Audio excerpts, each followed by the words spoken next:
Olá, tudo bem? Seja bem-vindo a mais um episódio do nosso Giro de Negócios.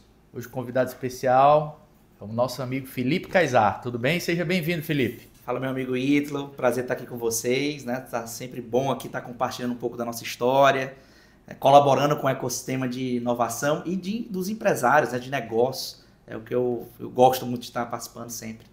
Legal, eu tenho certeza.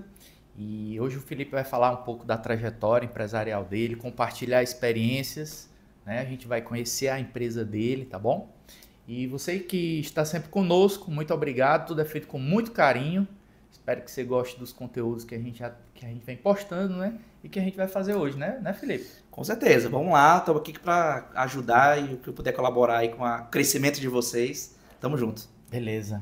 A gente colocou aqui na tela, né, a empresa do Felipe, mas antes disso, Felipe, eu queria iniciar sabendo, né, se o Felipe é de Fortaleza, saber um pouco dessa tua trajetória, a Hub Local aí. Boa. Antes da gente chegar nela, eu queria saber como é que foi essa sua trajetória, né, empresarial, tá bom? Legal. Fique à vontade. Então, Ítalo, eu sou de Fortaleza, né? Sou cearense, apesar de poucas pessoas acreditam até pelo meu biotipo. Cara de irlandês. Cara de alemão, o pessoal me chamava de alemãozinho quando era pequeno, inclusive, não acreditava muito que era do Ceará. Mas realmente nasci aqui, né? A família síria-libanesa, todo mundo dessa cara assim, mistura de judeu com sírio-libanês, inclusive, né? Veio do Oriente Médio ali a família, mas parte da família é loura, do olho azul, nesse mesmo biotipo, então, mas são imigrantes, né? Vieram para cá, para o Ceará, por muitos anos, e acabei construindo a minha história aqui, nasci aqui, nunca saí, né, daqui do Ceará. Estudei, né, em colégios, bons colégios, o Colégio Cristo, por exemplo, é um colégio que eu estudei aqui no Ceará. Minha família é uma família de classe média, né? A minha história é assim, eu não tinha uma família rica. Qual bairro, cara? Qual bairro que tu era aqui de Fortaleza? Cara, eu ficava ali na região, eu fico na região do Meireles, ali, Varjota, né? Minha família morou naquela região Varjota, então é uma família de classe média.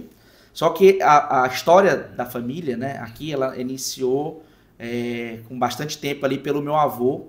Meu avô foi um empresário de sucesso. Tá? Foi, meu avô foi. Aqui em Fortaleza tinha destaque. Exatamente. Meu avô ele foi um empresário da área de sabão, nada a ver com o que eu estou fazendo hoje, mas era um industrial da área de sabão. Inclusive, o negócio dele foi comprado pela antiga Guararapes, que já faliu, ou seja, a empresa que comprou já saiu aqui do Ceará, mas ele antes tinha uma empresa lá de sabão. Pode falar o nome? Era o Sabão Estrela, o nome do sabão. O sabão antigo, né? Acho que poucas pessoas lembram, talvez a velha guarda deve lembrar bem desse sabão, mas era um sabão muito para interior, para pequenos mercadinhos. Mas eu lembro de uma marca também, eu não sei da Estrela, mas tinha o sabão Pavão, né? O Pavão era concorrente, né? Concorrente da Estrela. Era concorrente direto aqui no Ceará. Inclusive continua tendo o Pavão aqui no Ceará. Só um parênteses, é até engraçado essa história, eu lembro mais, porque... Viu, Ricardo? A gente tinha um papagaio, macho. O bichinho comeu sabão. Eu nunca esqueci. Era sabão pavão. Aí morreu o papagaio. Muito bom. Meu Deus. Pois é. Então, sim, assim, cara. Aí ele tinha uma empresa de sabão. Tinha uma empresa de sabão e ele deu muito certo. Ele passou os anos de ouro dele aí, entre os 30 a 60 anos, talvez. Ali, muito bem de vida. Prosperando. Né? Construiu uma herança para a família. E aquela história, aquele ditado do avô rico... pai nobre, filhos pobres, é bem a minha cara, tá? Eu tô bem envolvido nessa exatamente. É aquela história, né? Pai rico, filho nobre, neto pobre. Neto pobre, exatamente. Eu sou o neto pobre da história, mas eu já peguei a decadência, né? Porque meu avô, quando ele tinha uma empresa familiar 100%, ele era o cabeça da empresa, ele não soube profissionalizar essa empresa, né, com o tempo. E a família acabou tentando continuar, mas ninguém tinha a expertise que ele tinha no negócio. Né? Porque na verdade, se você for parar para analisar, primeiro que o cara pensava que era eterno. Isso. Segundo, o cara que preparou não herdeiros, mas sucessores, vixe, era à frente do seu tempo. Exatamente. Não é verdade? Exatamente. Então, assim, eles não conseguiram dar continuidade a essa empresa. Mas, digamos assim, o que ele deixou, né, de herança acabou sustentando a família toda, ficou numa classe média legal. Então, eu tenho assim, um privilégio de ter vivido uma família que me deu um bom colégio, pagava as contas, o básico. Bem organizado. Né? Mas eu não tive realmente o investidor e nem a herança do negócio, né, que é onde eu poderia dar meu grande start ali como empresário, e não tive isso. Às vezes não, viu, macho? Às vezes o cara quando... Às vezes é ruim, às vezes é ruim. Às vezes o cara... Na sombra direta é bom demais. Exatamente. O cara pegar um solzinho, um calor para ele ficar esperto. Só que daí veio meu sangue empreendedor, né? Assim, a família meio que girava em torno da história do meu avô. O tempo todo, né? Empreendedor que deu certo. Então, quem vai ser o próximo da família que vai dar certo? Eu ficava nessa onda de se perguntar quem viria desbravar um novo negócio. Mas para você ter ideia, desde quando eu comecei a estudar, eu nunca pensei em ser empregado, né, de alguma empresa, ser colaborador de alguma empresa. Eu sempre pensei em ter um negócio. Então, nasci pensando na veia do empreendedor mesmo, pensando em ser empreendedor. Mas tu teve um vínculo com o teu avô? Tive. Eu peguei o final da vida do meu avô. Meu avô está nas faixas de 70 anos já, com um negócio já totalmente em decadência. Inclusive, foi onde eu comecei a ter a minha primeira experiência profissional. O meu avô, ele fechou a fábrica de sabão, depois que ele se aposentou e realmente viu que não ia caminhar. E não queria falir, né, o negócio, não queria acabar com a herança que ele tinha construído. Ele decidiu fechar. Inteligentemente, ele fechou o negócio para não falir tudo. Parou para não perder tudo. Para não perder tudo, exatamente. E aí ele vivia do que... E outra, viu? Uma boa dica que de repente a gente pode dar aí a alguém que está nos assistindo, aquele cara que não... vai dar certo, o cara tem que saber a hora, né? Tem que saber a hora de parar, saber a hora de entrar e sair. O empreendedor ele tem que ter essa visão, tá? E eu tenho vários outros casos aí, que é impossível contar aqui todos eles, mas hoje eu tenho um relacionamento muito bom com grandes empresários, e eles me contam histórias de tipo assim, eu saí na hora certa. No momento certo eu saí e continuei vivo, né? Mais ou menos essa jornada de alguns empreendedores. Mas quando eu comecei a trabalhar de verdade, né, o meu avô ele vendeu o terreno, a estrutura da fábrica para uma outra empresa, uma grande empresa, que não era da área de sabão, mas eles queriam comprar o terreno. Né? Só que tinha um porém, eles queriam continuar com alguns equipamentos que estavam dentro desse terreno. E eles precisavam de alguém da família que fosse supervisionar a retirada desses equipamentos, que eram equipamentos grandes, sucatas, né, coisas pesadas, que exigiam um trabalho de algumas semanas ou meses para a efetiva finalização do negócio. Meu avô perguntou, eu me lembro como se fosse hoje, eu estava numa sala com todos os familiares, aí meu avô, vou vender a fábrica, o valor é X, e gostaria de saber, assim, eu preciso de alguém, algum dos familiares aqui presentes, eu preciso que vá, tome a frente para administrar a retirada dos equipamentos. Aí quem gostaria? Eu tinha 18 anos na época, estava saindo do colégio, entrando na faculdade, estava entrando na Unifor, né? Uhum. E aí eu levantei a mão assim, ó, fiz assim, só eu levantei a mão, aí ele depois, tá aí, o Felipe vai ser o cara que vai administrar. Então eu comecei... Todo mundo olhou pra tu assim, acreditou assim, porque sabia que eu era o sangue novo, né, da família, eu era o mais velho, eu sou o mais velho dos netos. Ah, é? Sou o mais velho dos netos, Primeiro então acabava, exatamente, sou o primeiro neto. E acabava sendo algo normal, natural, ser a pessoa que iria assumir, né? Que bom, cara, parabéns, você... então desde aquela época né? eu tive a ousadia, né, de querer ir à frente. Aí quer dizer então que o cara que comprou queria que ele supervisionasse a retirada para deixar o pátio limpo. Isso. Na verdade, ele queria comprar do jeito que estava. Só que os familiares começaram a pedir algumas coisas que estavam lá dentro. Né? Tinha equipamentos. Tinha um dos filhos, né, o meu tio, ele queria fazer outra fábrica. Ele tinha essa vontade de fazer essa fábrica. Então, ele queria ter alguns equipamentos que estavam na fábrica. Eles queriam ter alguns objetos que eram pessoais, então eles não queriam simplesmente daqui a chave e entrega, eles queriam pegar aquela velharia e guardar de alguma forma. Então o avô não ficou com raiva não, rapaz, vamos entregue. O meu avô... Botaram alguma coisa depois? O meu avô, ele acreditava ainda, né, no potencial do filho dele, né? Ele queria que o filho dele desse certo. E aí, obviamente, deu isso como herança para ele, inclusive. Foi dado assim, não, você quer? Então bom, tira, né? Foi mais ou menos isso e realmente a coisa não aconteceu, né? Não continuou. Infelizmente, meu tio faleceu também. Meu avô faleceu, meu tio faleceu. E eles não conseguiram retomar o negócio. Mas na época eu fui, tá? Então eu comecei a minha vida trabalhando, tá, Ítalo? Trabalhando com 20 pessoas de baixa poder aquisitivo e educação. A palavra que eu chamo é peão, né? São os peões, né? São o pessoal que estava lá para ajudar a pegar peso. É um trabalho extremamente desafiador para mim, porque eu nunca tinha trabalhado com ninguém. Nenhum tipo. São pessoas que, de fato, se você não tiver uma sensibilidade de conversar, de entender ali, dá problema. E detalhe, não são selecionados. Como é que a gente selecionava essas pessoas? A gente colocava um anúncio na porta da fábrica, procura-se ajudantes. Aí os caras vinham na porta da fábrica, eu quero. E a gente pagava uma diária. Então todo mundo que vinha no dia, pagava uma diária. Então um trabalho bem daqueles, sabe, de antigamente, eu fiz esse trabalho. Nessa época eu era o chefe desse time inicial, né? Então foi algo muito desafiador para mim. Mas o que foi legal, eu comecei a exercer meu trabalho de liderança, de como liderar pessoas, mesmo desde pessoas que são de educação nível mais inferior, a reis e governadores, que hoje eu já tenho contato com grandes empresários, com governador, com prefeito, né, de Fortaleza. Então a gente conhece todo mundo. Né? Milhares, milhões e bilhões. Exatamente. Então isso acabou me desenvolvendo dessa forma, né, de trabalhar desde que quem era mais humilde com quem era com um nível mais, economicamente falando, mais superior. Né? Outra visão aqui, que você me permita. Enxergue boas oportunidades. Isso. Às vezes até de graça. Isso. Até de graça você ganha. Até Exato. de graça você aprende. Exato. Enxergue as oportunidades. Muito Exato. bem, Felipe.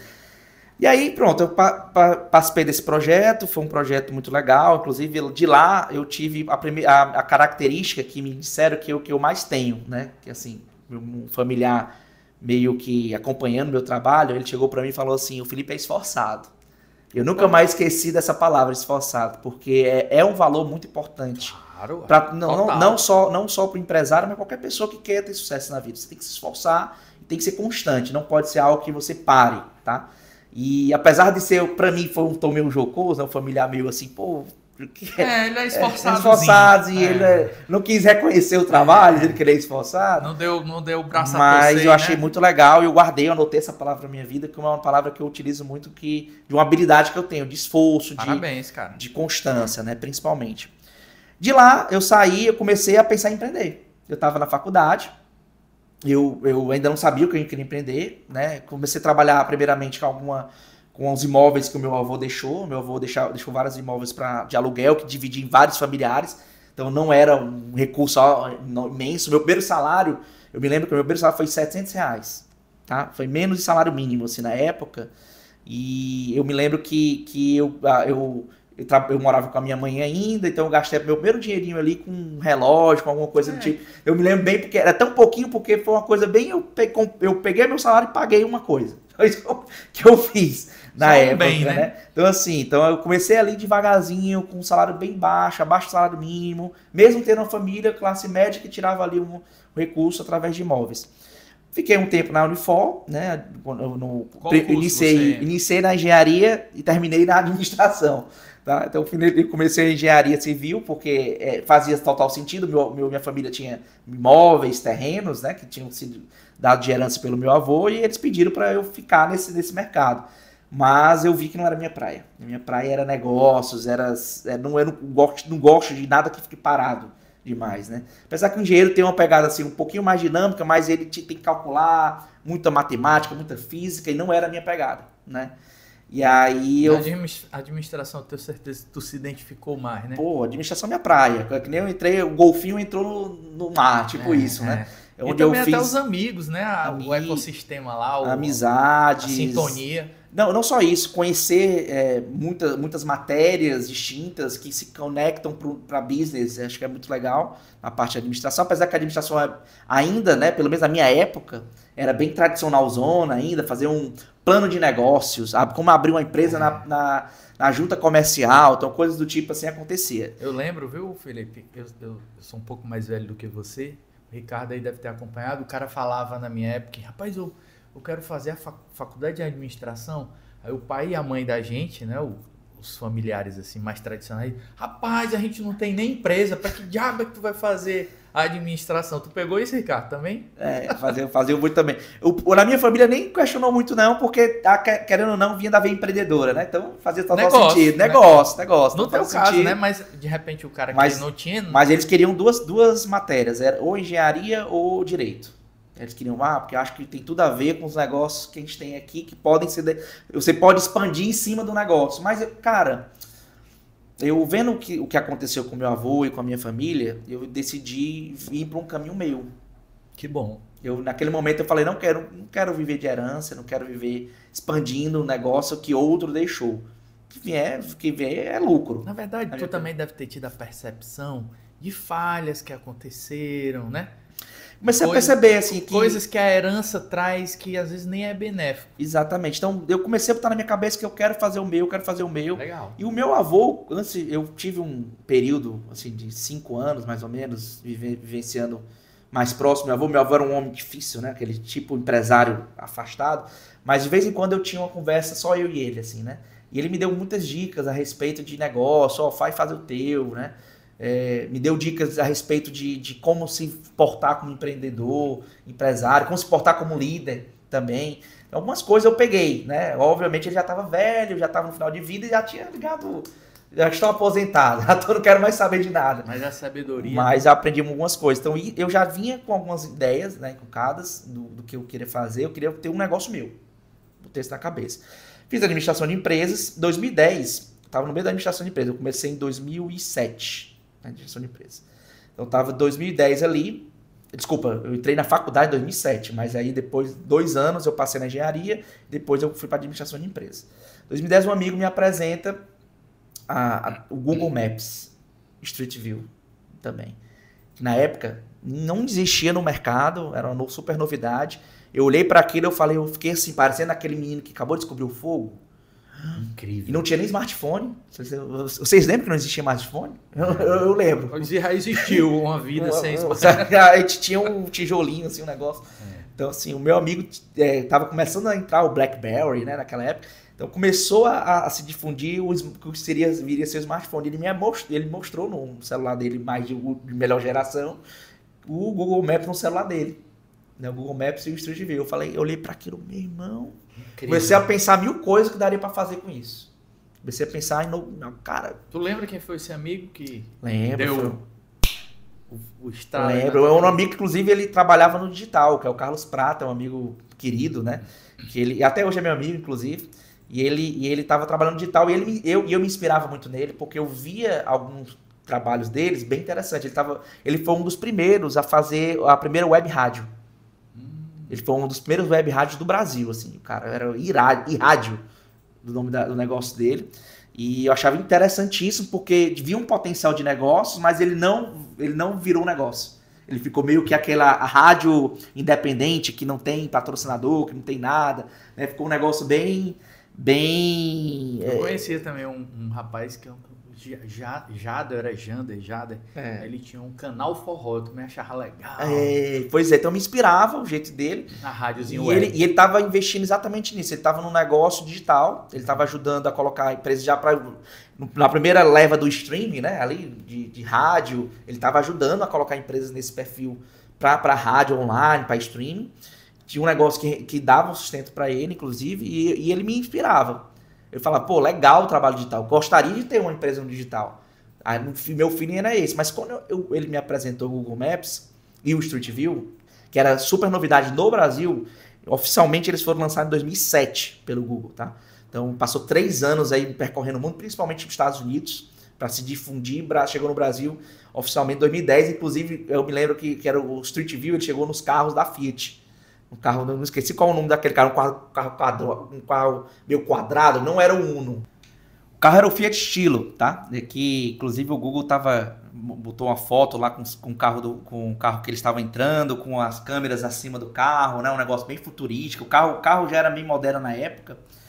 E quando eu vi aquilo, Ítalo, eu achei incrível, né? Eu fiquei encantado. O meu amigo, ele me apresentando aquela tecnologia, tive um insight na hora que eu falei, obrigado por ter me apresentado isso, porque eu quero viver disso. Realmente eu tive aquele insight que seria o mercado que eu estava procurando, o mercado digital que eu estava procurando. Eu achei um mercado pouco explorado, não via nenhuma tecnologia, tanto para o mercado imobiliário que eu estava inserido, como para o mercado geral, era muito pouco ainda utilizada, o tour virtual, né? E principalmente o mapa, o Google Maps, não tinha o Waze, não tinha o Google Maps. Ninguém sabia, não tinha Foursquare, não tinha nada disso. Foursquare estava começando a entrar também, foi um dos primeiros aplicativos de mapas, né, que estava sendo utilizado, mas ainda muito embrionário, né? E aí eu tive esse insight, eu estava vivenciando o mercado imobiliário, na época, era o mercado que eu estava inserido, e eu costumo sempre dizer isso, que é muito importante o empreendedor, ele estar inserido no mercado, para poder começar qualquer tipo de negócio, não adianta ter uma super ideia e não entender desse mercado. E por eu estar entendendo ali, trabalhando, né, eu estava fazendo principalmente um relacionamento com o inquilinato, como eu falei para você. Então, um relacionamento com o inquilinato era basicamente um cara que ia alugar o imóvel. Então, eu tinha que ir lá no imóvel, abrir a chave da porta, né, e poder mostrar para ele o imóvel. Então, e os imóveis da minha família eram imóveis de periferia. Eram imóveis que não eram no centro da cidade, não era fácil chegar. Demorava 1 hora para chegar para lá. Tinha deslocamento, gasolina, tempo. Às vezes o cara faltava. Exatamente. Então eu comecei a pensar, como é que eu consigo pegar essa tecnologia e transformar ela em algo positivo para eliminar o meu problema? Eu pensei no meu problema inicialmente. E falei, se eu tenho esse problema, as imobiliárias também têm esse problema. Os donos de imóveis e imobiliários... É um problema geral. É um problema geral. Então acredito que eu possa resolver. Foi que eu decidi fazer um aplicativo que plotava os mapas, os imóveis no mapa do Google Maps, principalmente. Então, fui um dos primeiros aí eu pegar o Google Maps e pensar num aplicativo com ele. Inclusive, na época, para ter relacionamento com o Google Maps, era muito próximo. Eu tinha que pedir permissão diretamente para uma pessoa, tá? Não era uma coisa, um programa que existia no Brasil. Era o que eu tinha que tentar entrar em contato com o Google, pedir o acesso à API para poder utilizar. Eu não sou da área de tecnologia, tá? Eu sou da área de negócio. Então eu precisava de pessoas para fazer a tecnologia para mim. Eu contratei alguns devs naquela época. Como o Felipe tu contratou? Como eu morava com a minha família, eu pegava todo o meu recurso, todo o meu salário e investia. Então eu pegava o meu dinheiro, tá aqui, estou pagando a soft house ou o dev para fazer para mim. Que para mim, na minha visão, tá? Na minha visão foi um grande erro desse negócio, desse business que eu iniciei. Eu vou explicar já. Por quê? Eu passei 2 anos, 2010 a 2012, mais ou menos. 2012, na verdade. Desculpa, perdão. 2010 a 2012, pensando em como é que eu ia fazer. 2012 a 2014, nesse negócio. Quando eu comecei realmente, agora eu vou fazer o negócio. Tu acha que isso aí foi o começo da Hub Local, assim? Foi, porque foi quando eu me inseri no mercado da Hub Local. É aquela história, o cara tem o primeiro momento ali, aí de repente vai errando, acertando, vai criando... exatamente. Eu acho que a vida serviço, empreendedora, né? A não ser que você tenha uma ampla experiência passada, né? Dificilmente você vai conseguir desbravar ela na primeira oportunidade. De primeira. Isso é muito difícil realmente. Tem, lógico, que toda regra tem sua exceção, tem, claro. Tem pessoas, grandes empreendedores que começaram 18 anos de idade e despontaram, né? 16 anos. Existem histórias, mas são 1 em 1 milhão, tá? O normal é o quê? Você vai para o primeiro negócio, o negócio não anda como você imagina, você aprende com esse negócio e depois você vai para outro, até o momento que você, o negócio deu certo, agora vai, né, para frente. É mais ou menos essa história que eu tive na minha vivência empreendedora. Mas esse negócio, porque eu disse que, na minha visão, foi um erro, tá? Eu não era da área de tecnologia e eu contratei pessoas que me indicaram. Chegaram aqui, fulano de tal vai fazer isso aqui. E o que é que eu aprendi? Cara de tecnologia, geralmente o cara vai dizer, eu sei fazer, né? Eu quero fazer o Google. 3 meses eu te entrego. O Google. Aí tinha gente que me cobrava, por exemplo, 4 mil pelo projeto e a gente cobrava 30. Eu ficava, quem é o melhor? Supostamente a gente acha que o preço é porque é o melhor, né? Então eu vou pagar o cara de 30 porque o cara deve ser o top. Mas não é bem assim, não é assim que funciona. Às vezes é posicionamento do cara de pegar clientes mais estruturados e outro que está começando querendo pegar clientes menores. Mas na época eu não tinha 30 mil para fazer. Eu peguei o mais barato, 4 mil, que era muito dinheiro para mim, tá? Porque representava pelo menos uns 4 meses de salário meu, que era R$1.000 mais ou menos. E aí eu peguei esse cara mais barato, esse cara, ele passou o primeiro ano fazendo o projeto, ele falou que era 3 meses. Passou 1 ano no primeiro projeto, mas ele mostrava para mim, ele entregava uma tela, e eu falava, só mais um pouquinho. E detalhe, ele começou a cobrar mais custos no passar do tempo, eu tive que investir mais dinheiro, porque tem servidor, tem outras coisas que você precisa estar investindo na área de tecnologia. E no segundo ano foi que eu caí a ficha, esse cara não vai me entregar. Mas o principal que caiu foi porque quando outra pessoa de tecnologia foi analisar o que ele estava construindo, ele viu, pô, o Felipe não tá nem... Cara, ainda tem muito chão. 2 anos depois, dos 3 meses passou para 2 anos. Muito tempo. Eu decidi, cara, então fiz besteira aqui, não vai dar certo. Só que naquela época eu comecei a crescer, né? Eu comecei a adquirir algumas responsabilidades como pessoa e comecei a me endividar, né? Acabou os R$1.000 aí que eu tava gastando, R$2.000 que eu tava gastando por mês, de todos os custos, né, envolvidos, começou a fazer falta no meu bolso, né? E eu comecei a me endividar, comecei a ficar com a corda no pescoço, eu preciso fazer esse negócio acontecer, senão não vai dar certo. Foi aí que eu decidi, tive a brilhante ideia de ir pro mercado vender. Olha que ideia brilhante, né? Demorou Passei 2 anos esperando a tecnologia e eu só quando tive a corda no pescoço, eu vou vender de qualquer jeito. Vou pegar o que tem ali e vou vender. O que aconteceu? Eu demorei muito tempo. O que eu aprendi é que o caminho é o inverso. Primeiro você tem que saber se o teu negócio é vendável, se ele gera receita. Coisa, né? Tem que validar. E o empreendedor, ele tem a visão, principalmente o empreendedor que é aquele que é mais detalhista, né? Eu sou muito detalhista.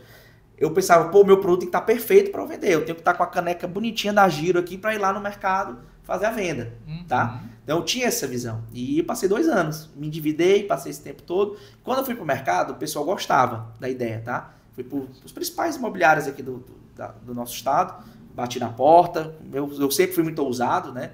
Também é outra característica que eu tinha, então sempre foi de não ter medo, né? Vamos lá, bater na porta e bora conversar. Custa nada conversar. E aí a resposta que eles davam para mim é o seguinte: muito legal, uma tecnologia super nova, não tem no mercado, mas eu preciso testar. Eu não sei se esse negócio que você está fazendo realmente é validado para o meu cliente. Não é para mim, eu gosto, acho bonito. Eu quero saber se o meu cliente quer, né? E aí eles queriam 6 meses. Eu já estava com a corda no pescoço, não tinha mais, eu estava tipo me afogando, que eu não tinha mais capital de giro para poder fazer o negócio acontecer. E aí o que é que eu vou fazer? Na tua cabeça tu pensava que ia apresentar e o cara ia pagar. Que ia apresentar e começar a botar dinheiro no bolso. Eu pensava que ia sair isso, mas os caras me viram mais 6 meses de graça. E eu trabalhando, inclusive eu tinha custo. Ou seja, cada cliente para mim tinha um custo operacional. Sabe qual é a visão que eu tenho disso? Eu ia aumentar a minha despesa. A visão que eu tenho disso, para você que está assistindo, às vezes você tem uma ideia inovadora, que é totalmente fora, né, do que existe no mercado. Ótimo. Mas por outro lado é ruim, né? Porque você tem que ter ali um fôlego para bancar e criar na mente das pessoas essa demanda, né? Que ele precisa daquilo de fato. Por isso que é melhor você começar pela venda. Você começa a visitar algumas empresas antes, entenda a demanda, entende se eles estão dispostos a pagar, né, pelo negócio, mesmo que você não tenha. Mas você concorda comigo que de repente um serviço que já existe é mais fácil, de repente você coloca grana e tudo, claro. Uma coisa disruptiva demais. Que ainda tem essa questão também, né? A questão de inovar, de inventar. Eu tava tentando inovar, mas era uma invenção, querendo ou não, né? Porque não existia, não tinha outro player fazendo isso. Então eu quis ser o disruptivo da história. E realmente a adoção da disrupção demora. Não é rápido, tá? Não é rápido. Demanda esse tempo. Então você precisa ter capital de giro para fazer esse tipo de coisa. E eu não tinha. Às vezes até décadas. Depende muito do negócio, depende muito do que você está ofertando ali. Os meus pediam 6 meses. Quero 6 meses de graça. Inclusive tinha uma prática no mercado imobiliário, das portais imobiliários digitais, de fazerem isso. Eles chegavam para os clientes, para as empresas, tá aqui 6 meses você testar. Testa aí. Era a praxe do mercado.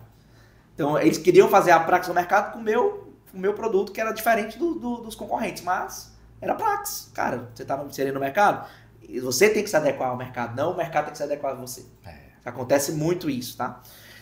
Enfim, aí eu, cara, pensei o que eu ia fazer, foi muito frustrante naquele momento, só que o Jeff Bezos, os livros do Jeff Bezos, a Carta de Bezos, eu adoro esse livro, inclusive, ele fala o seguinte, que existe o fracasso bem-sucedido. Não é o sucesso bem-sucedido, não. É o fracasso bem-sucedido, tá? Ele fala sobre isso nos livros. Acho incrível essa frase. Eu estava no fracasso, só que eu aprendi nesse mercado, e detalhe, eu vivenciei um pouco do mercado digital, ao ponto de que eu fui convidado pelo Google, em 2014, eles estavam entrando com o Google Business View, né, a parte de visualização de negócio com tour virtual e também estava querendo amplificar o My Business, né, o Google Meu Negócio. No início era Google Places, até 2014, 2013 era Google Places, eles estavam começando a entrar, que basicamente é o cadastro de empresas dentro da base do Google. Tá? Eles estavam buscando difundir isso no Brasil. E aí eles me convidam, porque eu estava utilizando oficialmente uma API do Google Maps, e também tinha a ver com o tour virtual, eles estavam acompanhando, porque tinha esse relacionamento próximo. Eu tive um convite para ser um dos primeiros parceiros deles na época para o Business View. Diretamente o Google Maps chegou para mim e falou, eu quero você. Você tem interesse? Aí eu comecei a pensar, cara... Então não tinha empresa ainda não, já tinha? Tinha um CNPJ aberto, mas eu não zero faturamento, né? Lascado mesmo, de vez. E eles me convidaram para esse programa. Eu falei, pô, cara, o Google tá me convidando. Eu acho que eu vou apostar, porque eu não tenho nada a perder. Eu já tô com outro negócio que não tá funcionando, eu vou precisar de 6 meses para começar a faturar. Faturar mesmo. Eu prefiro ir para outra vertente. E aí eu entrei nesse programa. E o que aconteceu? Pelo Google ser um produto validado, pelo Google já ter nome, estava tendo um boom ali da tecnologia, da entrada, da adoção, né, do Google e das tecnologias do Google naquela época, eu cheguei nos mesmos clientes. Cheguei para ele, olha, eu estou agora com um programa assim assado, que coloca a tua empresa lá, bota o tour virtual para o pessoal ver, no Google Maps, você vai melhorar o posicionamento. Aí eu compro. Só porque tu falou a palavra mágica. Google. Abriu portas naquele momento pra gente. Aí tu, de novo. Aí cara, começou a entrar dinheiro no meu bolso. O que é que eu fiz? Eu vou pra esse negócio aqui. Foi nessa época aí, o Rodrigo, ele entrou, meu sócio, né? Ele se tornou um fornecedor meu em 2014 de desenvolvimento, porque eu fui trocando, né?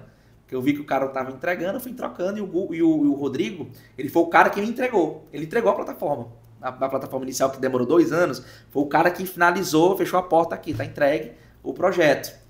Só que ele entregou já nessa época da virada, que eu já tava tipo com a corda no pescoço, não sabia o que fazer, e o Google me convidou pro programa. Aí eu falei, Rodrigo, engaveta o projeto.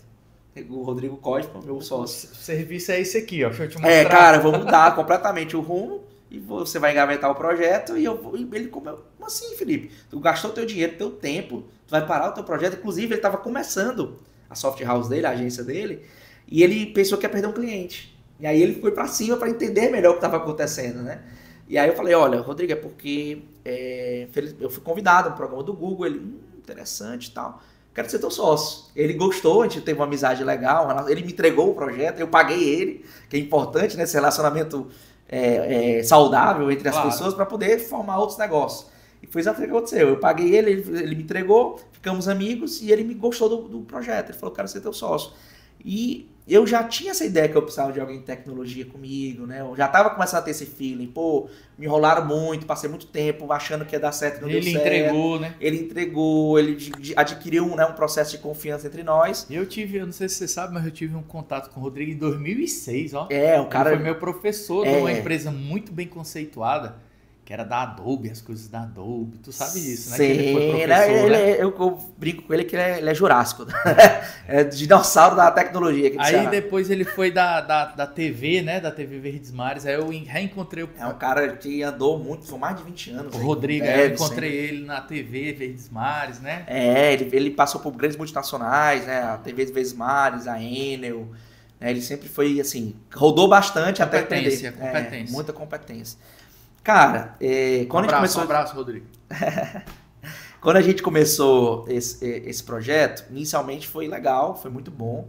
Realmente a gente conseguiu ter um processo de vendas, começou a entrar dinheiro, o nosso faturamento aí começou a aparecer no gráfico, né? E a gente começou a pagar a conta, pelo menos isso, né? Mas era um programa extremamente braçal, consultoria, era um produto que não era um produto nosso, né? E tanto eu como o Rodrigo, a gente tinha um sonho, que é muito importante quando você for formar sociedade, que é outra dica aqui que eu estou dando aqui no podcast, né? Que quando você for se associar a uma pessoa, você não precisa ser igual à pessoa, você não precisa nem concordar muito com ela, mas vocês precisam ter valores e sonhos similares, ideias de vida similares, tá? Por exemplo, o Rodrigo, ele sonhava em ter um produto digital escalável, independente do mercado. E eu sonhava em ter um produto digital escalável. A gente se complementa, ele é da área de tecnologia, eu sou da área de administrativa, né? Que é outra pegada também. Pode perceber que todo negócio digital tem dois perfis de empreendedores. Um cara do business, né? O Steve Jobs, e o outro cara é o Wozniak, é o cara da tecnologia. Então é muito parecido. Longe de mim ser igual o Steve Jobs, mas assim, eu sou a parte do estilo Steve Jobs e ele é a parte estilo tecnologia. Então esse tipo de conexão entre empreendedores, né, é importante para uma boa sociedade. O que acontece com as sociedades falidas? São que geralmente eles não têm... São parecidos, né? Às vezes são parecidos, e muitas vezes a ideia de vida é diferente. O cara não quer trabalhar muito, o cara quer um produto menos escalável, e o outro quer escalável, por exemplo. Não casa, não vai encaixar, vão brigar, vai ter uma hora que um vai dizer que eu quero desse jeito, vai botar o dedo na tua cara e vai acabar. É um casamento que se desfaz. É um casamento que se desfaz porque não tem o mesmo objetivo de vida. Tá? Basicamente isso. Então, tive muita sorte, digamos assim, felicidade de encontrar um sócio que tinha o mesmo objetivo. E a gente começou a se frustrar no projeto do Google. A gente ficou de 2014 a 2018 nesse projeto. Era um projeto muito bacana, era um projeto que dava uma notoriedade. A gente ficou conhecido aqui no Ceará com os meninos do Google. Os meninos do Google aqui, né? Até hoje ainda tem até o menino do Google, eu lembro de ti. Até hoje tem uma pessoa que me procura e fala assim comigo. Eu falo, não, eu já saí desse projeto há um tempo, tem que explicar toda a vida, né? Mas nesse período a gente descobriu, a gente emergiu no mercado ainda mais. Como você falou, a minha primeira experiência me serviu para adentrar no mercado digital e entrar no mercado que ia ser a Hub Local, que é mapa e lista, principalmente, né? O segundo, eu aprofundei ainda mais, eu descobri ele ainda mais. Os clientes eles começaram a me indagar, por exemplo, eles chegavam para mim falando, Felipe, legal o trabalho de vocês no Google, legal as fotos, legal o posicionamento, mas eu estou pesquisando aqui no meu iPhone, não estou encontrando informação. Aí eu, como assim? Mande um print aí para mim, né? Eu fazia assim, manda um print para mim. Aí o cara mandava um print do Apple Maps, né? De outro dispositivo de mapa. Na cabeça do usuário é que Apple Maps e Google Maps é a mesma coisa. Na cabeça do cliente, né? Até hoje, viu? Até hoje tem muita gente que pensa que é isso, né?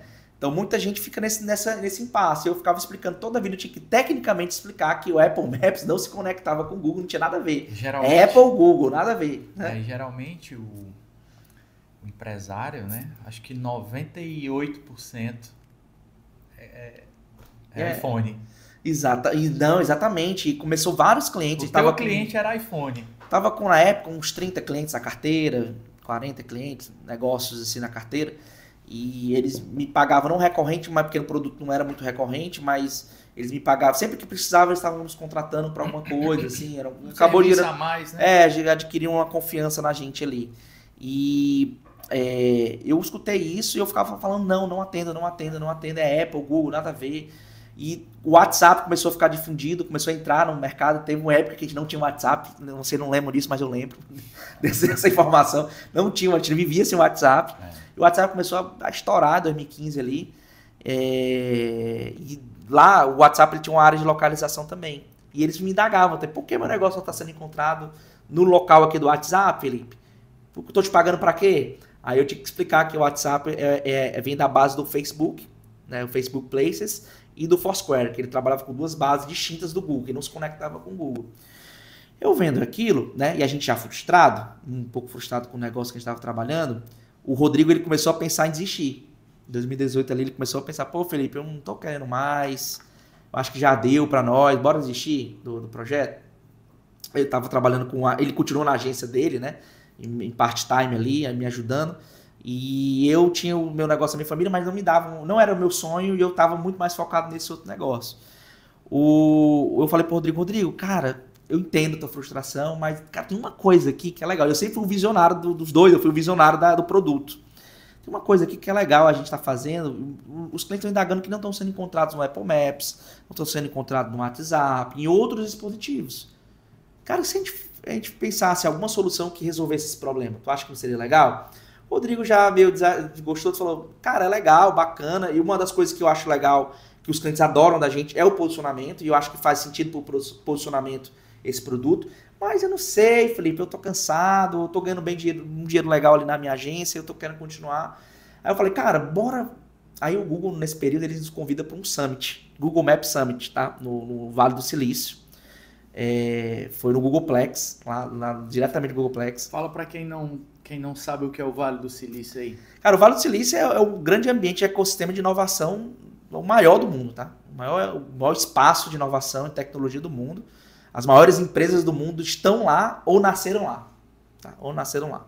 Boa parte das maiores empresas, tá? Acho que a maioria delas, Apple, por exemplo, Google, HP, Microsoft, todas elas nasceram em garagens no Vale do Silício. E lá, quando você vai, realmente tem uma áurea, né? Tem uma área lá, tem uma fonte que você bebe e você volta meio querendo explodir na cabeça e quer trazer novidades. E o Google nos convida. É uma região do tamanho do... Não sei se tu sabe, mas é uma região pequena, né? Não é tão grande não. Do tamanho do Eusébio aqui, por exemplo. Como se fosse um distrito, né? É um distrito lá na Califórnia, nos Estados Unidos. Exatamente. No Califórnia, Estados Unidos. E é uma baía, né? Um espaço entre mar e lagoa e lago, né? Um espaço bem centralizado, você roda muito lá, tem empresa de tecnologia todo. Você olha pro lado, tem uma empresa de tecnologia, tem um Netflix, do outro lado você olha, tem o Google. A Compaq, tem não sei o quê, né? Então assim, é bem legal você viver, olhar para as estruturas dessas empresas e não só isso. Se puder, estar lá dentro, né? Claro. Para poder entender o que eles fizeram, com história e o que eles estão fazendo hoje. E aí vocês foram para esse... Cara, foi, exatamente. Eles convidam a gente. Eu lembro que a gente não tinha dinheiro. A gente estava com poucos clientes, assim. O faturamento da gente era muito pequenininho. E não pagava o 0 a 0, né? Ficava no 0 a 0, não ficava negativo, mas ficava no 0 a 0. E a gente tinha que fazer... Para a gente poder ir para esse programa, a gente tinha que... Até eu me lembro que a gente teve que antecipar recebíveis. Pegou um cliente aí, parceiro nosso, falei, cara... Contrata aqui por 12 meses e me dá o teu cheque que eu vou trocar esse cheque. Ou seja, a gente fez um investimento pegando dinheiro emprestado. Não é barato. Não é barato. Uma viagem dessa é uma viagem que você gasta... É um investimento grande, né? Bem grande e você tem que estar preparado. Então a gente fez esse investimento sem poder, mas a gente acreditava assim, que no mínimo a gente ia sair com uma experiência e um conhecimento que a gente vai guardar para mim. Incrível, né? A gente pensou isso. Nunca fomos, vamos a primeira vez e bora ver o que vai dar, né? Foi a nossa bala de prata. Então a gente foi lá para esse summit, foi muito legal, porque lá, primeiro que foi o momento certo. O momento certo de ir. Na minha visão, era o momento ideal. Porque a gente teve a oportunidade de ser mentoreado lá pelo Ray Kurzweil, que ele é um futurólogo, não sei como é que é a melhor palavra para dizer isso. Ele é um cara que vive de previsões futuras, né? Tem um livro chamado A Era das Máquinas Espirituais, o nome do livro. E esse livro, ele prevê o que é que vai ser o mundo de 2000 a 2100, nessa década agora do século XXI, né? Principalmente. Então, assim, ele conta exatamente coisas que eu tô vendo hoje, eu já sabia. Porque ele contou lá naquela época. Sério? E a conexão da inteligência artificial com o ser humano. Ele falou do óculos da Apple? Ele não citou exatamente o óculos da Apple. Ele cita o seguinte, ele cita que a inteligência artificial ela vai se conectar com o corpo humano. Seja por gadgets, né, como o da Apple, né, assim, que coloca no olho, mas inclusive via Cortex, via chip. Exatamente, que é o da Neuralink que estão lançando já tá agora. Dando certo agora. Já está dando certo agora. Então, ele já tinha comentado sobre isso. Ele tinha comentado sobre a IA entrando no mercado. Há 5 anos atrás ele já sabia. O que é que ele está dizendo? Ele diz no livro dele que até 2100 o ser humano ele vai estar tão conectado com a máquina que ao ponto que a máquina vai se tornar amiga do ser humano. Amiga, tipo assim, tu conversa com teu amigo, tô conversando contigo aqui, eu vou conversar com a máquina. Todo mundo vai ficar mais individualista, né? A tendência é de individualizar cada vez mais e você ter um mundinho seu com o seu melhor amigo, a IA, a inteligência artificial. A tendência, muito para o caminho que ele está direcionando, né, para os próximos anos, é isso. Ele até falou que na época ele estava com 86% de acerto. Tudo que ele previu, ele estava acertando. E ele estava como diretor de tecnologia, diretor do Google Maps, tá? Tecnologia do Google Maps, ele estava fazendo o projeto dos carros autônomos. Legal. Ele era o líder dos carros autônomos lá. E ele apresentou pra gente, né, toda a tecnologia, a gente teve uma imersão do futuro. Então, muita coisa está acontecendo hoje, eu já vi e já sei o que vai acontecer para frente. Inclusive, o livro dele tem muita coisa lá que ele citou nesse livro. Olha a importância de viajar, olha a importância de você acreditar num evento como esse. Só isso aí já pagou o ingresso. Total, cara. Foi assim, uma imersão... E detalhe, uma imersão cultural violenta, porque, primeiro que para esse programa, para esse evento, tinha que ser convidado, não era para qualquer um, então não podia comprar ingresso, tá? Então eu fui convidado oficialmente pelo Google Maps para participar desse programa. Segundo que foi pessoa do mundo inteiro, eu só tinha 3 brasileiros lá, eu, Rodrigo e um outro brasileiro. 3 brasileiros. Nossa. O resto era pessoas, era africano, marroquino, indiano, americano, tinha todo tipo. Cara, foi uma das experiências mais ricas que eu já vivenciei e vital para que o meu negócio de hoje no local funcionar. E aí o Rodrigo já foi meio desanimado e lá? O que é que vocês conversavam? Cara, eu vi que foi o combustível que ele precisava, né? De inovação, de entender o que nós estávamos fazendo. Vocês estavam no caminho certo. Apesar de não ter sido, não era ainda, digamos assim, o caminho que ia nos levar para o canto certo, né?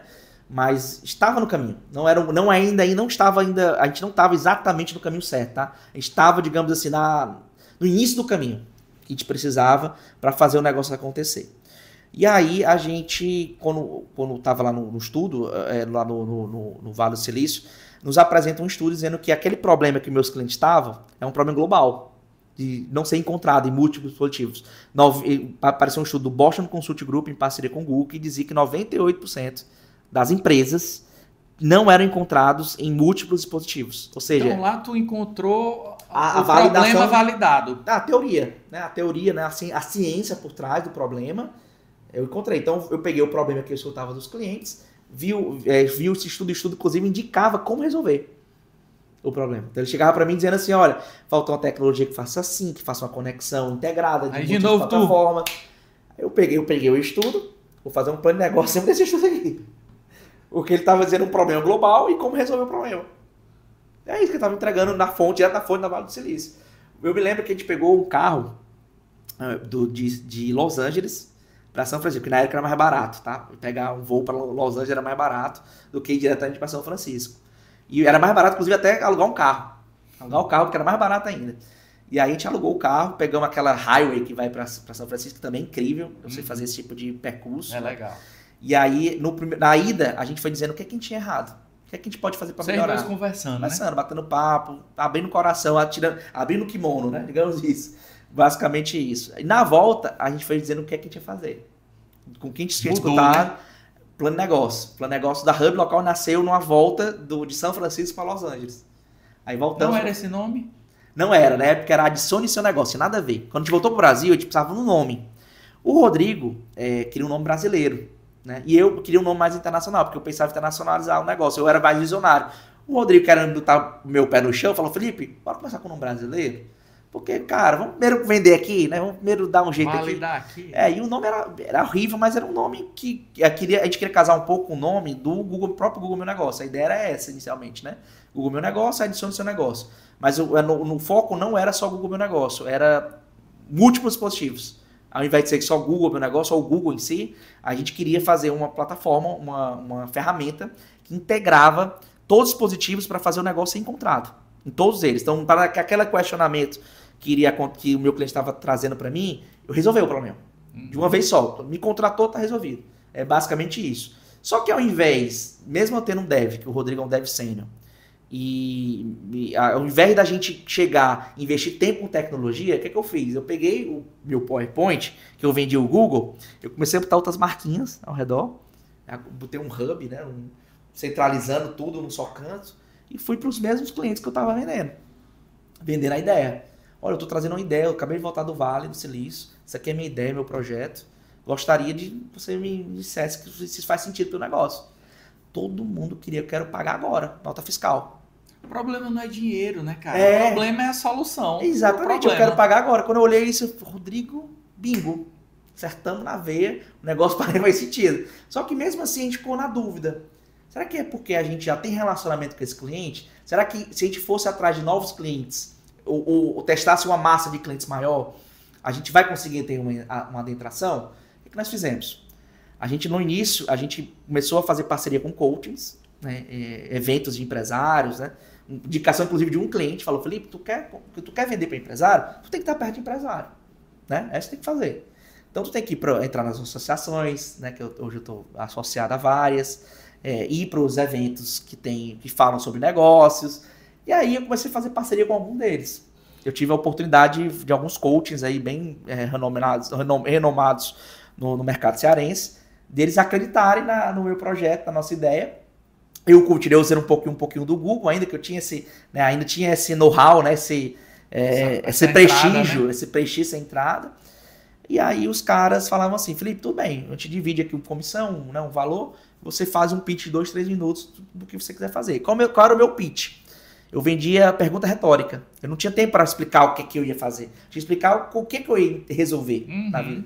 Era 2 minutos. Então eu perguntava assim, a minha pergunta, você gostaria que seu negócio fosse encontrado pelo seu produto ou serviço em todo lugar da internet? Quem gostaria? Qual empresário? Eu fazia todo mundo levantar a mão. Levanta todo mundo a mão. Quem tem interesse, levanta a mão. Todo mundo. Quem gostaria que seu negócio fizesse isso? Levanta a mão. Aí levantava todo mundo. Aí eu falei, pois eu tenho uma solução que resolve exatamente isso. Me procure ali no final do evento. Bem curtinho o papo. Ficava uma fila de pessoas querendo se cadastrar com a gente para poder usar a nossa ferramenta, né? E aí a gente viu bingo, né? Encontramos um negócio, pelo menos, que tem muita gente interessada. Uma possibilidade. Agora, né? quanto isso converte, quanto isso de dinheiro resolve realmente no nosso negócio? Isso paga a conta? O que eu fiz? Eu comecei a medir a taxa de conversão de empresas que ficavam e pagavam. Né? Então, tinha interessados, o lead, né? Que são os interessados, e tinha a venda final.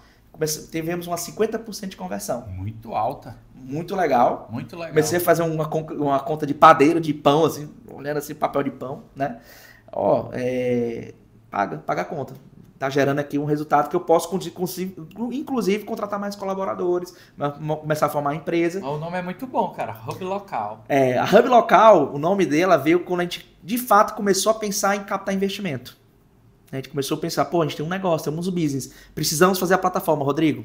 Falei pra ele, vamos fazer a plataforma. Felipe, eu quero fazer a plataforma, mas é uma plataforma robusta, que não tem template, tem que criar do zero isso aí. Então tem que ser uma coisa nossa.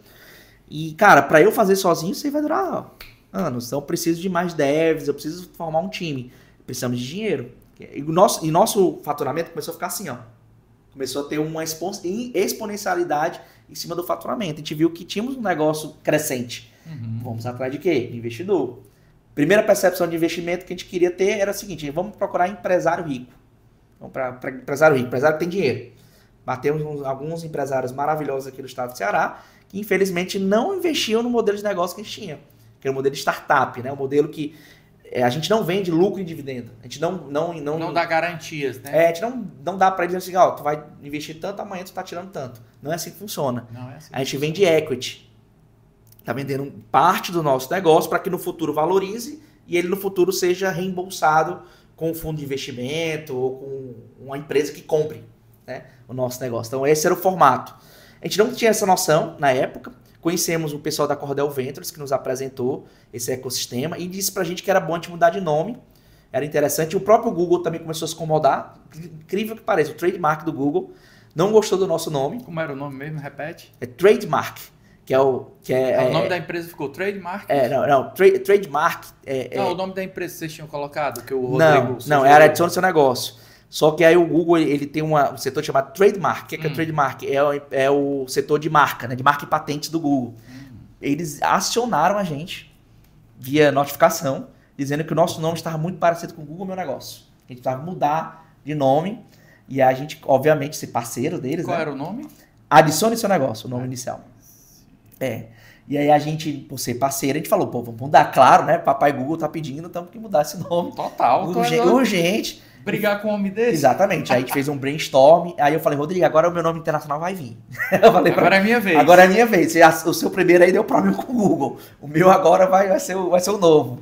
E aí eu fiz um brainstorm de nomes internacionais, eu criei um nome que fosse de fácil acesso nas 3 principais línguas do mundo, que é português, espanhol e inglês. Trilingue no mínimo. E aí eu comecei a pensar, Hub Local foi o nome que a gente mais gostou. Tava liberado os domínios, né? Patentes de registro, hoje é totalmente registrado o nosso nome. Então, parabéns, muito bom. Exatamente, foi daí que nasceu a Hub Local. Aí quando a gente começou a Hub Local, a gente estava ali chegando a 100 clientes na carteira, mais ou menos, né? 100 unidades. Primeiro ano de 2019, a gente fez 300 clientes. Só nessa história de ir para evento e vendendo dessa forma que eu estava vendendo. No primeiro ano. Veio 2020, pandemia. A pandemia assustou todo mundo. E nosso mercado é um mercado de marketing. Então, inicialmente, o primeiro pensamento de quem quer cortar, corta no marketing, né? Então, teve um corte ali no primeiro mês ali de pandemia, março de 2020, lembro como se fosse ontem, que 30% da base veio pedir cancelamento. Eu dei um susto, meu Deus, agora lascou. Eu tava começando a crescer na vida, né? Rapaz, a hora que eu tinha tava começando a dar certo o negócio, agora eu vou ter que dar um passo atrás. Mas e qual foi a nossa grande sacada? A gente começou a mapear o que a gente poderia fazer para ajudar as empresas nesse momento. Inclusive, eu vi um artigo que dizia o seguinte, que durante a pandemia, as empresas que pudessem ajudar a outras empresas, outras pessoas no momento do desespero ali da pandemia, seriam os líderes do amanhã. Tinha um artigo falando sobre esse assunto, eu falei, eu vou ser... Nesse momento do desespero, quem chegar com a solução... para ajudar, ia bombar. E é o que está acontecendo. O que é que eu fiz? Eu comecei a mapear o que é que o meu negócio ajudava durante a pandemia. E o nosso negócio ajudava a fazer o quê? Atrair clientes pela internet para o ponto de venda físico. Era o que nós fazíamos. Só que tinha um detalhe, as pessoas não iam entrar mais no ponto de venda físico. Beleza, mas eles tinham que atender pelo WhatsApp, eles tinham que atender pelo telefone, e a gente entregava esse volume de pessoas que iam pro WhatsApp, que iam pro telefone, que iam pro site, a gente entregava um volume legal disso aí. Então nos posicionamos dessa forma. O que aconteceu foi um efeito inverso. A gente transformou de 300 clientes em 2019 para 2020 foi para 1.000. Ou seja, mais do que triplicamos a base, né? Foi loucura na empresa. Bombou, né? E a gente captou o investimento, conseguimos a primeira captação de investimento com o pessoal do Ponto Digital. E a festa, grande? Cara, não muito grande, porque assim, a gente como era gato escaldado, tem medo de... a gente não foi para Las Vegas, não. A gente preferiu ficar em Fortaleza mesmo e tentar trabalhar e fazer o negócio acontecer. Mas foi um grande marco, assim, e hoje eu sou muito feliz com os investidores que nós temos. Temos grandes investidores ao nosso redor, grandes pessoas de grandes índoles e não só isso, grandes empresários. Muito bom. Grandes empresários que entendem o nosso mercado. Alguns já venderam outras startups, já entendem muito bem disso. Então vamos colocar aqui que em 2019 vocês tinham 100 clientes, ok? 300. Fechamos com 300 clientes. 2020 fizemos 1.000 clientes. E hoje em 2024 estamos com 18.000 empresas. Agora, assinantes recorrentes mensal, porque nosso modelo de negócio... Ativos recorrentes. 100% recorrente.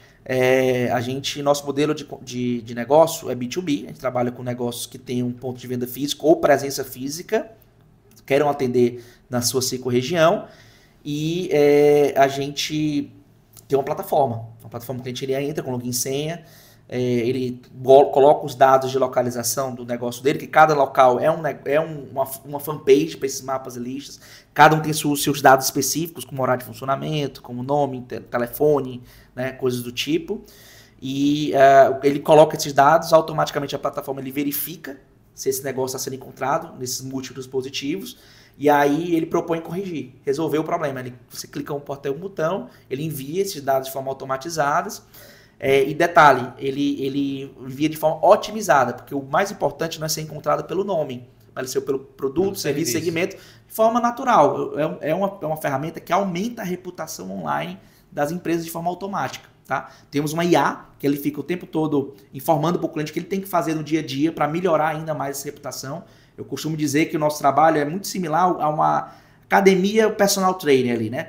Se você quer ter um corpo saudável, você tem que fazer academia de forma constante. Mas ajudar como? No site, no próprio Google Meu Negócio? Principal são estratégias no Google Meu Negócio e nesses dispositivos de mapas e listas. Waze, Facebook Places, Yelp, Foursquare, LinkedIn. Tipo os clientes comentando, botando fotos. Essas plataformas, eles têm um ranqueamento próprio. Tá? Eles têm uma área própria no Google, principalmente, eles trabalham muito por relevância, eles fizeram o seu próprio SEO, que chama-se SEO local. Para quem não sabe o que é SEO, né? É uma sigla para Search Engine Optimization, que é a otimização de motores de buscas. Né? Existe uma otimização de motor de busca para a área local, porque o Google tem uma parte só para localização, só para mapa e lista. O Google Maps é o centro deles, né? Para poder fazer esse tipo de busca. E ela é muito volátil, ela não é igual a site. Não é tá? exato. Não é exatamente igual a site. Então, site você demanda mais tempo e mais trabalho ainda para poder ficar movimentando ele no posicionamento de ranking. Local não. Um dia tu pode estar em primeiro, outro dia tá em último lugar. Entendeu? Basta você parar. É que nem academia. Basta você vai na academia um dia, você parou, no outro dia você tá flácido. Essa é a verdade. Mas a tua empresa, só pela IA, ela orienta assim, ou tem algum time que... Não, a gente começou com o time, obviamente, né? Não, eu digo que ajuda o cliente.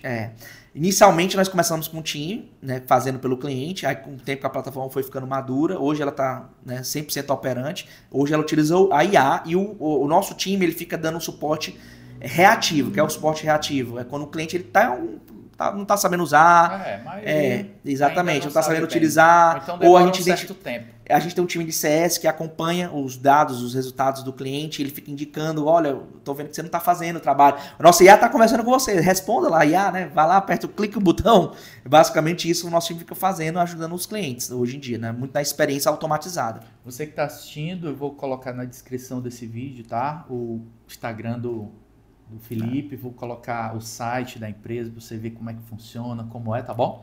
Show de bola. E cara, a Hub Local hoje, né, é uma startup em escala, hoje a gente está trazendo em torno de mil empresas por mês, né? Muito bom, parabéns. A gente está Brasil todo. Brasil todo, estamos em 4 países também, né? Já estamos nos Estados Unidos, Portugal, México, Colômbia, principalmente. Estamos adentrando em outros países, mas de forma não... A gente não está ainda com uma estratégia de internacionalizar a empresa, mas os brasileiros ficam no boca a boca, acabam levando para outros países. Claro. E a gente recepciona, obviamente, que o nosso negócio pode atender de fora, né? Nós somos trilingue já. Nada mal ganhar em dólar, em euro. Que é bom, é muito bom. Demais. Exatamente. Hoje temos uma equipe de 120 colaboradores, então saímos do zero lá, como vocês viram na nossa história, de não ter colaborador nenhum, era eu e meu sócio, e a gente hoje estamos com 120 colaboradores, faturando numa faixa aí, hoje já chegando aos 20 milhões anual, né? Estamos caminhando para esse próximo ano em torno de 30. Parabéns. Né? Que nós estamos já direcionando para esse ano de 2024. Então, cara, história de luta, né? Desafios, mas estamos aqui. Não, tem né? muita coisa conquistando ainda para dar certo. Exatamente. Só começando. Eles somos considerados uma startup. E muitos clientes ainda precisam desse serviço. Precisa. No Brasil, a gente mapeou com o Sebrae em torno de 7 milhões de empresas no Brasil que podem estar adquirindo a Hub Local. E você que está assistindo, inspire-se nessa história, porque tem muita coisa ainda para solucionar. Exatamente. Né? Estamos só com 18 mil empresas ainda e nós temos um roadmap de inovação esse ano muito interessante. Muito voltado com IA, muito voltado com experiência para facilitar a vida das empresas. A gente quer se posicionar com uma solução que atrai cliente para o ponto de venda físico. A gente quer fazer negócios locais crescer. Esse é o nosso objetivo. Eu sei que a sua agenda é digital, mas eu tenho um planner aqui para lhe dar da nossa empresa. Maravilha. Eu queria que você abrisse aí para você olhar. Obrigado. Claro. Você é totalmente digital, mas eu tenho certeza que você vai utilizar em alguns momentos para rabiscar ideias. Você é o homem visionário. Eu sempre rabisco. Isso é para mostrar alguma coisa para alguém. Eu não mostro pelo celular, não. Eu mostro pelo Abre aí para tu olhar como tá legal. Aí, pessoal. Presente para você aí, especial. Lindo, viu? Obrigado. Maravilha. E aqui também para você botar lá na sua mesa. Fazer ciúme pro Rodrigo. Com certeza. Rapaz, vai ter que convidar. Mandou pra mim, não, ele vai ter que convidar ele. Eu vou lhe convidar e também, se eu for primeiro, eu vou levar pra você. Olha aí. Maravilha, viu? Obrigado. Foi um prazer estar aqui com vocês. Cara, obrigado. E pra gente finalizar, Rodrigo. Rodrigo, tô te chamando o nome do meu sócio. Olha aí, já tá Felipe, chamando o Rodrigo, viu? Eu queria que você, Felipe, falasse aqui pra de repente, uma pessoa que tá precisando aí modernizar a empresa dele. Que está precisando fazer network. Eu sei que tem muitos assuntos para a gente conversar. Hoje a gente falou mais da sua trajetória. De assunto a gente pode passar horas aqui. Horas e horas e vai ficar chato. Com certeza tem muita coisa. Mas eu queria que você motivasse as pessoas que de repente têm uma ideia como você teve, perseverou e está fazendo acontecer. Primeiro de tudo, inclusive eu quero dizer para vocês que eu tenho um livro publicado, né, chamado A Jornada das Startups. Para contar essa história, é uma história muito profunda, né? E eu não consigo contar tudo aqui. Eu tentei sintetizar a nossa história. Mas um parênteses aí, tá 1-1, viu, Rodrigo? Porque não ganhou o livro, né, Ricardo? Olha aí, rapaz. Não é, rapaz. Aí eu vou mandar para você depois. Eu vou levar a caneca e o planner, aí eu ganhei o livro. Era para ter trazido. Eu realmente esqueci de trazer para vocês. Mas é um livro que está na Amazon, né? Tá disponível. A gente está trabalhando muito online a venda deles.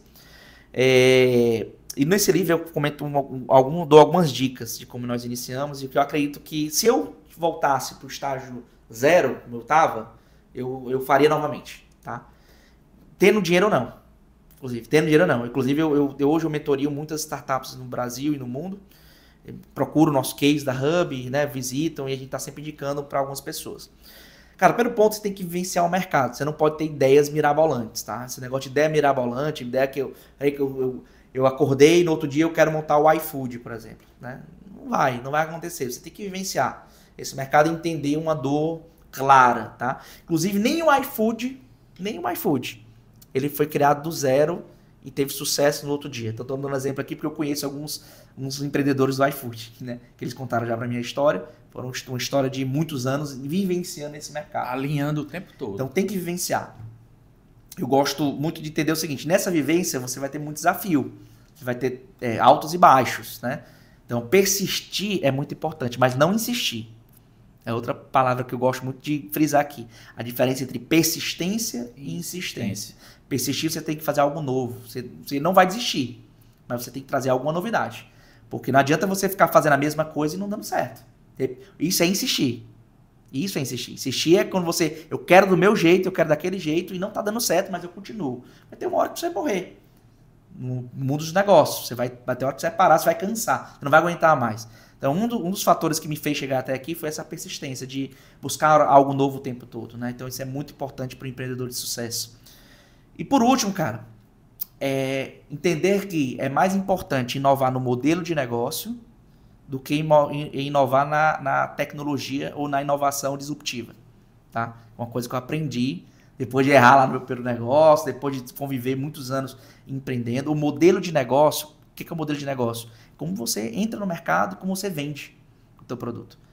É mais importante você inovar ali do que você inovar em fazer o MacBook. Entendido. Né? E isso para mim foi assim, os fatores cruciais. Se eu começasse hoje, eu começaria exatamente fazendo esses 3 pontos. Né? De vivenciar o mercado, persistir e inovar no modelo de negócio. Exatamente. Então essa é a dica que eu dou para vocês e agradeço aí pelo convite. Parabéns. Espero que vocês tenham gostado. A gente agradece aí a sua colaboração, Felipe. E até o próximo episódio. Valeu. Valeu. Reduza os custos com aluguel contratando o serviço de endereço virtual da Giro Coworking. Tenha sua empresa formalizada para a emissão de notas fiscais. Além disso, recebemos suas correspondências e encomendas. Rápido, prático, sem burocracia e 100% online. Fale agora conosco pelo WhatsApp 85 3091 5453.